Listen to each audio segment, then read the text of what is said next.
This one's not about running. And it's not for the ladies either. If you're a girl, scroll on. This one's for the boys.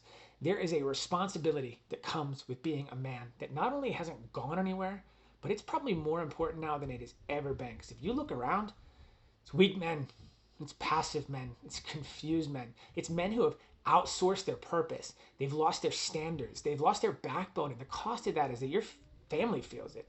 Your kids inherit it. Your community is suffering from it, especially if you're a man of faith. Because if you claim to be made in his image, then your life needs to reflect that on the day to day. Not just what you say, but how you show up.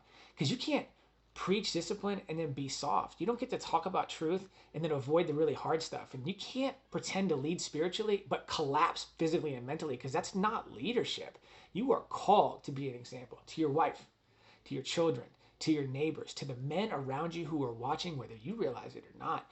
You have to be an example of strength, resilience, capability, a protector, a provider, a man who does hard things without needing internet applause and accolades. And the reality is that most men aren't that anymore. Not because they can't be, but because they're not willing to pay the price to become it, because becoming that man costs you a lot. It costs time.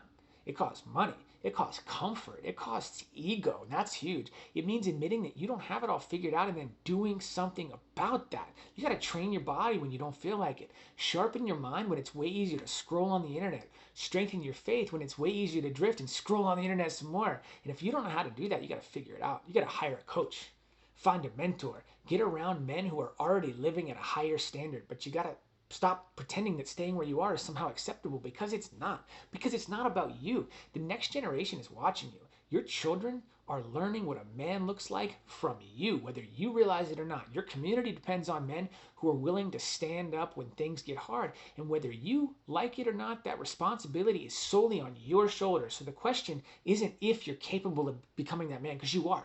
It's whether you're willing to do what it takes. Because the world doesn't need more comfortable dudes. It needs men who are strong, men who are grounded, men who are disciplined, men who are unshakable in their body, mind, and spirit. Because men need to lead by example. So be one of those men.